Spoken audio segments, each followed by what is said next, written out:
जी अस्सलाम वालेकुम। ये मेरी आपसे 77वीं यानी 77th मुलाकात है। उम्मीद है कि आप खैरियत से होंगे, सेहत से होंगे। कोरोना से एहतियात कीजिए, इसे सीरियस लीजिए, क्योंकि सुनने में यही आता है कि जो पेशेंट डिक्लेयर होता है उसे पिक करते हैं, ले जाते हैं, किसी को मिलने नहीं देते। बल्कि सुनने में तो ये भी आता है कि बस जब वो बंदा जान से चला जाता है तो डेड बॉडी किसी के हवाले भी नहीं करते। बस कहते हैं जी फ़लाँ जगह पहुंच जाओ और वहाँ पे बता दें कहाँ दफनाना है, तो चंद लोगों को इजाज़त मिलती है। अल्लाह जाने इसके पीछे क्या है, हमारी समझ से बालातर है। गवर्नमेंट को वैसे टीवी पे स्टैटिक्स देने चाहिए कि कोरोना से पहले जो डेली डेथ रेट था मुख्तलिफ बड़े बड़े हॉस्पिटल में वो कितना था, उसमें कॉज ऑफ डेथ कितना होता था। कई लोग ऐसे थे जो हार्ट पेशेंट थे, ओपन हार्ट सर्जरी होती, उन्हें इन्फेक्शन हो गया, उनकी डेथ हो जाती थी। कई वैसे ऑपरेशन के दौरान इन्फेक्शन हो गया, डेथ हो गई। कई वैसे ही मरीज़ थे एस्थमा के, लंग्स कैंसर के, ताकि लोगों को पता चले कि अदर दैन जो रूटीन डेथ होती थी उसमें और इसमें अब क्या फ़र्क है। खैर, यह तो मौजूदा हालात की बात है।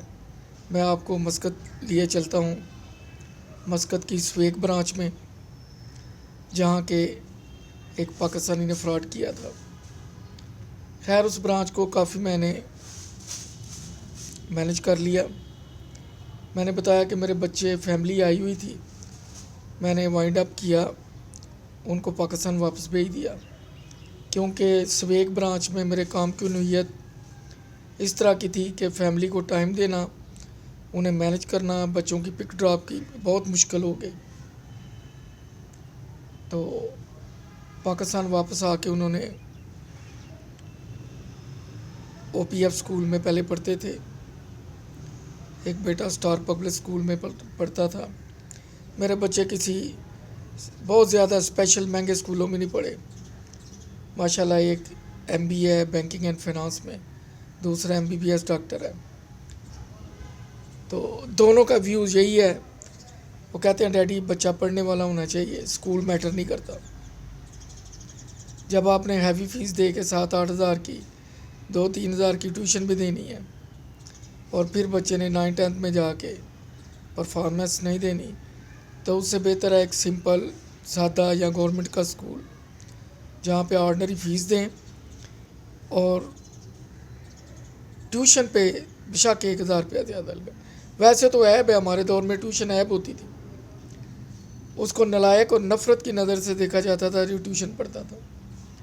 मुझे याद है मेरा बेटा बड़ा 9th में था, तो प्री मैट्रिक उन्होंने कोई एग्ज़ाम लिया और उन्होंने मुझे बुलाया कि जी बच्चे के नंबर कुछ कम है।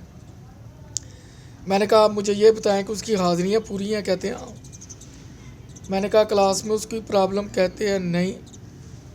मैंने कहा अगर होती भी तो आपने मुझे इन्फॉर्म करनी थी जी। तो मैंने कहा जब हाज़िरियाँ पूरी हैं, बच्चे की क्लास पे परफॉर्मेंस भी ठीक है, तो आप मुझे बताएं नंबर क्यों कम है। ये आपकी नेग्लिजेंसी है। प्रिंसिपल थे वहाँ, कोई एजड थे, क्रिश्चियन। खैर, उन्होंने मेरी बात को थोड़ा सा समझा, मैंने भी तरीके से बात की, उन्होंने रियलाइज़ किया कि इस बात में वज़न है। उन्होंने कहा ठीक है जी, हम इसका दाखिला भेज देते हैं। मैंने कहा आप भेजिए अल्लाह का नाम लेके। माशाल्लाह मैट्रिक में वो बेहतरीन नंबरों से पास हुआ, आगे FA में गया, बेहतरीन नंबरों से पास हुआ, कोई ट्यूशन नहीं ली। फिर BCom में गया, वहाँ उसने अच्छी परफॉर्मेंस दी। फिर माशाल्लाह वो MBA करने यूनिवर्सिटी गुजरांवाला डेली आता जाता था। उनकी बस यहाँ से गुलिस्तान सैनमे के करीब से रन करती थी। कई दफ़ा सुबह सुबह उसे रिक्शा मिलता था, कई दफ़ा बेचारा दौड़ लगा के खादम अली रोड से कोल्डी ब्राम से आगे। जो यहाँ रहने वाले हैं वो जानते हैं, मंजिलें ऐसे नहीं मिलती, मकाम ऐसे नहीं मिलते। तो स्वेक ब्रांच में हालात काफ़ी काबू में आ चुके थे।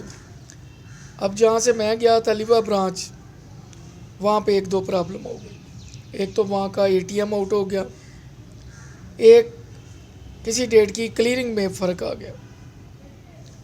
क्लियरिंग यहाँ शायद सियालकोट में उसी दिन चेक क्लियर हो जाते हों, वहाँ पे 2 दिन बाद क्लियर होते थे। ये बैंकिंग का इंटरनल मैकेनिज़्म है। आज आपने मिसाल के तौर पे आपको किसी ने यहाँ पे अभी बैंक का चेक दिया है, आपका यूबीएल में अकाउंट है, तो आपने बैंक में कलेक्शन के लिए जमा कराया, वो क्लियरिंग हाउस में जाएगा स्टेट बैंक में। इस तरह फिर ब्रांच में इंटरनल वोचरिंग होती है। आम आदमी को तो नहीं पता, लेकिन वो थोड़ी सी टिपिकल होती है वोचरिंग। मुख्तलिफ वोचर पास करने पड़ते हैं। इस तरह एटीएम भी एक बड़ी अक्लमंद मशीन है, उसके लिए भी वोचर पास करना पड़ता है। आप ये सोच लें कि बैंक में आप जब कोई चीज़ पैसे जमा करवाने जाते हैं तो जो जमा शुदा अमाउंट है वो क्रेडिट नहीं, वो डेबिट हो जाती है, और जब आप लेने जाते हैं तो वो जो डेबिट होता है वो क्रेडिट हो जाता है। उसके लिए सिंपल है कि बैंक की कैश की फ़िगर माइनस में चलती है। जब आप पैसे जमा कराते हैं आपके अकाउंट में तो जमा हो जाते हैं, लेकिन माइनस कैश में से माइनस कैश हो के, मिसाल के तौर पे कैशियर के पास 20 लाख कैश है, आपने 1 लाख जमा कराया है, तो अब उसके पास कैश 21 लाख हो जाएगा। और माइनस 20 लाख में माइनस फिगर जब होती है तो वो बढ़ती है, वो कम नहीं होती। हाँ, प्लस हो तो फिगर कम हो जाती है। इस तरह जब हम एटीएम का वोचर पास करते हैं तो हम एटीएम को डेबिट करते हैं, कैश को क्रेडिट करते हैं। कैश को जब क्रेडिट जाता है तो कैशियर के पास कैश कम हो जाता है फिज़िकल, और एटीएम में जो ज़ीरो बैलेंस होता है वो माइनस में, मिसाल के तौर पे 50,000 आ जाता है जब एटीएम में हम कैश डालते हैं। वो जो माइनस फिगर है एटीएम की, जब एक कस्टमर अपने अकाउंट से 1,000 निकालता है तो जब वो एटीएम उसे कैश देता है तो कस्टमर के अकाउंट से पैसे निकल के एटीएम के अकाउंट में जमा होते हैं। तो जो एटीएम में माइनस 50,000 होता है, जब कस्टमर के अकाउंट के पैसे उसमें जमा होते हैं तो वो 49,000 रह जाता है। ये ज़रा थोड़ा टेक्निकल सा मसला है। खैर, मेरी ड्यूटी लगी थी आप लिवे जाएं और वहाँ जाके अकाउंट को बैलेंस करें। 3-4 माह से आउट हो रहे हैं अकाउंट, और हमारे इर्द गिर्द लोकेलिटी में कोई लड़का भी ऐसा नहीं है। हेड ऑफिस से हमने किसी को भेजा, उसको समझ नहीं आई।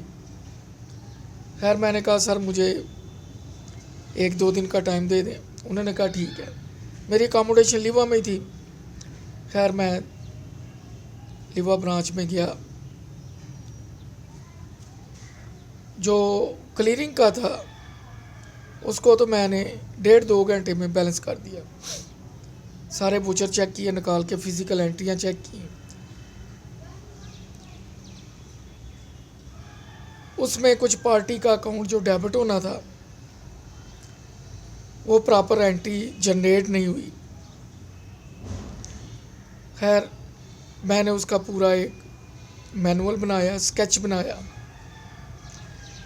कि क्या प्रॉब्लम थी और मैंने कैसे सॉल्व किया। अगले दिन मैं बैठा तो एटीएम का डिफरेंस ढूंढने के लिए, यकीन करें मैंने जिस दिन से आउट हुआ वो उस दिन की मैंने वर्किंग निकाली, वोचर निकाले।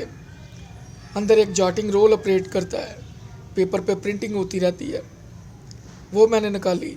उसमें एटीएम में 10 और 20 वाले नोट डलते हैं वहाँ पे, यहाँ का मुझे नहीं पता। तो यकीन करें मैंने एक दिन एटीएम में कैशियर ने 10 वाले कितने डाले, 20 वाले कितने डाले, फिर उसमें से उन्होंने निकाले कितने। इस तरह मैंने एक एक दिन में पेपर के ऊपर लिखता गया कितने नोट निकले, कितने डाले थे, अकाउंट में कितने गए, कितने डाले थे। पूरी मैंने वर्किंग की, आखिर मैंने डिफरेंस पकड़ लिया।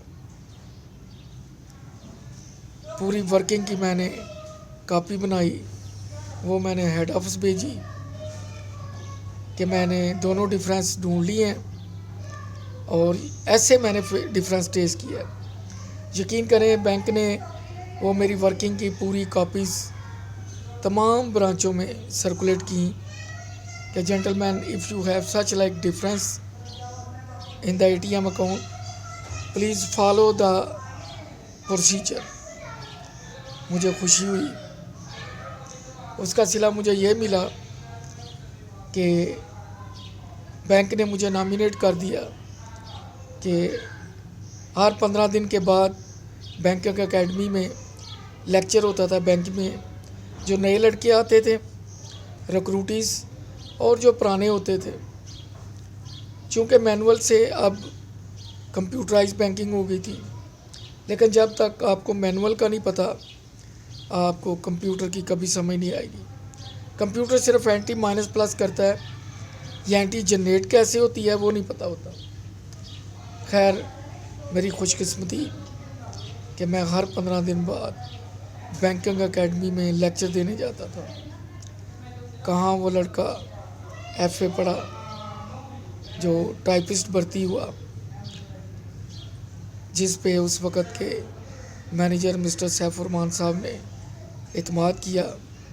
शायद उन्होंने मेरी आंखों में, मेरी बॉडी लैंग्वेज में देख लिया ये कल को हमारे काम आएगा, तो मैंने भी साबित किया।